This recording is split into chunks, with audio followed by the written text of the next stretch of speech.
गुरु रूपी प्यारे साथ संगत जी, प्यार और सत्कार से कहना धन निरंकार जी। सबसे पहले हम सतगुरु निरंकार दातार साथ संगत माँ का शुक्राना करते हैं, जिनकी अपार कृपा से हमें ये सीखने को मिलता है कि हमने किस तरह अपने जीवन का सफर तय करना है। ऐसे ही व्यवहारिक ज्ञान पर आधारित ऐसी एक स्टोरी आप जी के चरणों में रखेगी। आप जी परवान करें, अगर कोई गलती हो जाए तो क्षमा करें। साथ संगत जी, कहते हैं गांव की 4 महिलाएं कुएं पर पानी भरने गई तो अपने अपने बेटों की प्रशंसा करने लगी। एक महिला बोली, मेरा बेटा काशी से पढ़कर आया है, वह संस्कृत का विद्वान हो गया है, बड़े बड़े ग्रंथ उसे मुँह जुबानी याद हैं। दूसरी महिला बोली, मेरे बेटे ने ज्योतिष की विद्या सीखी है, जो भविष्यवाणी वह कर देता है कभी खाली नहीं जाती है। तीसरी महिला भी बोली, मेरे बेटे ने भी अच्छी शिक्षा ली है, वह दूसरे गांव के विद्यालय में पढ़ाने के लिए जाता है। चौथी महिला चुप थी। बाकी महिलाओं ने उससे पूछा, बहन तुम भी बताओ, तुम्हारा बेटा कितना पढ़ा लिखा है। इस पर वह चौथी महिला बोली, मेरा बेटा पढ़ा लिखा नहीं है, पर वह खेतों में बहुत मेहनत करता है। वे चारों आगे बढ़ी तो पहली वाली का बेटा आता हुआ दिखाई दिया। माँ के साथ की महिलाओं को नमस्कार करके आगे बढ़ गया। इसी प्रकार दूसरी और तीसरी महिला के बेटे भी रास्ते में मिले और नमस्कार करके आगे बढ़ गए। चौथी महिला के बेटे ने जब रास्ते में अपनी माँ को देखा, दौड़कर उसके सिर से घड़ा उतार लिया और बोला, तुम क्यों चली आई माँ, मुझसे कह दिया होता। यह कहकर वह घड़ा बेटे ने अपने सिर पर रख लिया और वह घड़ा लेकर चल दिया। तीनों महिलाएं देखती ही रह गई। इस प्रसंग का सार यह है कि जिंदगी में सिर्फ किताबी शिक्षा ही काफ़ी नहीं है, हमें बच्चों को व्यवहारिक ज्ञान भी सिखाना चाहिए, अच्छे संस्कार भी देने चाहिए। जिस तरह सतगुरु माता सुदीक्षा जी महाराज हमें समझाते हैं कि हमने बच्चों को बचपन से ही अच्छे संस्कार देने हैं और सेवा सिमरन सत्संग के साथ जोड़ना है। महापुरुष हमेशा यही प्रेरणा देते हैं कि हे इंसान, तू इस धरती पर पैदा हुआ है, तूने हमेशा यहाँ बने नहीं रहना है। यह जीवन जो तुझे मालिक ने दिया है, एक लक्ष्य की प्राप्ति के लिए दिया है। सतगुरु बाबा हरदेव सिंह जी महाराज ने अपने विचारों द्वारा भी हमें समझाया है कि लक्ष्य है आत्मा के मूल परमात्मा को जानना। जिस कारण इस मानुष देही में यह आत्मा आई है, प्रभु ने इस रूप में जन्म दिया है, तो इंसान तो इस अमोलक जन्म का मोल डाल ले, श्वासों की कीमत डाल ले, अपना मुख उजला कर ले। महापुरुष बार बार इंसान को याद करा रहे हैं कि रात गंवाई सोए के, दिवस गंवायो खाए, हीरे जैसा जन्म है कोडी बदले जाए। इंसान दिन रात सुबह शाम तेरा जीवन बीत रहा है। कहते हैं 5 पहर धंधे गया, 3 पहर गया सोए, 1 पहर हरि नाम बिन तो मुक्ति कैसे होए। हे इंसान, तू जरा सोच विचार कर कि तुझे जो जन्म मिला है इसे अमोलक क्यों कहा गया है। जो मनुष्य के रूप में पैदा हुआ है, उस हर घट में आत्मा है। इस आत्मा का ही कल्याण होना है। चाहे कोई कहीं भी पैदा हुआ है, महल में हो या झोपड़ी में हो, हर किसी ने अपने जन्म को संवारना है। इसलिए कहा गया है कि बड़े भाग मानुष तन पावा, कहने का भाव कि बड़े भाग्य की बात है तुझे मानव का जन्म मिला है, यह तुझे एक सुनहरी मौका मिला है। इस मौके को गंवाना नहीं है, यह बार बार हाथ नहीं आता है। कहते हैं कि जम जम मरे, मरे फिर जन्मे, बहुत सजाए पया देश लम्बे। इंसान जन्मना मरना चलता रहा है, लेकिन अगर आत्मा ने मनुष्य जन्म में आकर अपने मूल को जान लिया तो फिर इसके लिए जन्मना मरना नहीं है, यह फिर मोक्ष या मुक्ति की पात्र बन जाती है। इंसान यह जन्म इस निरंकार परमात्मा के साथ नाता जोड़ने के लिए मिला है। अगर इसमें यह राम रतन धन मिल गया तो यह जन्म सफल हो गया। संत महात्मा कहते हैं कि बाकी सारे काम अन्य योनियों में भी हो सकते हैं। निद्रा, भोजन, भोग, भय आदि अन्य योनियों में भी हैं।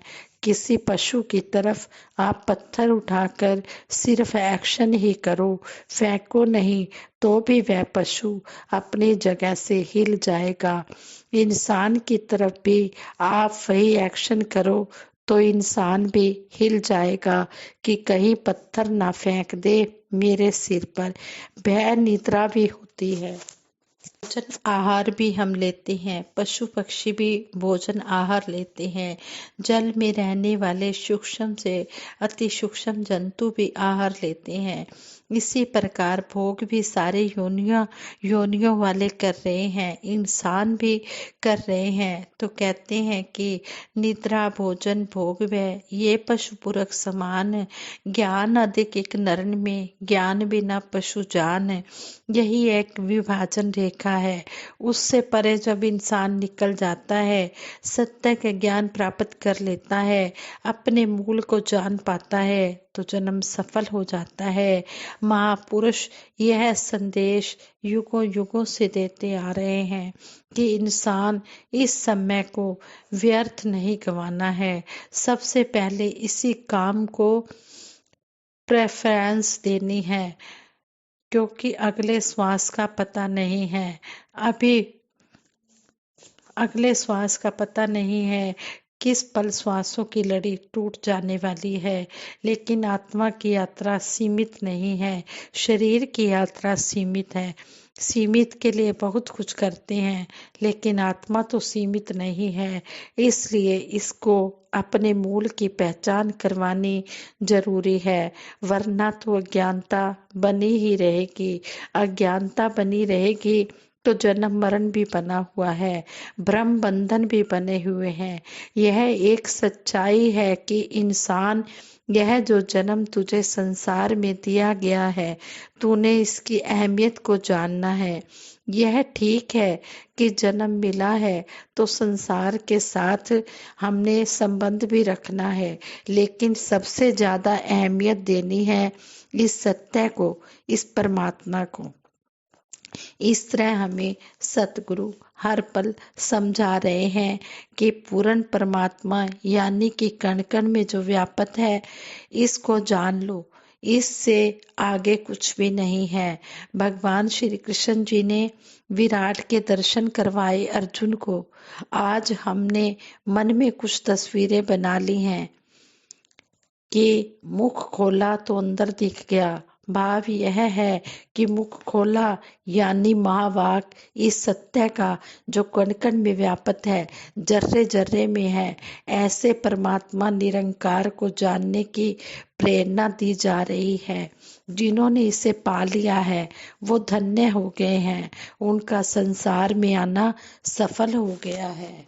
फिर संसार को यही आवाज देते हैं कि करूं विनंती सुन मेरे मीता, संत टहल की बेला, इहाँ खाट चलो हरे लाहा, आगे बसे सुहेला। हम विनती करते हैं कि तुम संतों का संग कर लो ताकि ऐसी दौलत के मालिक बन जाओ।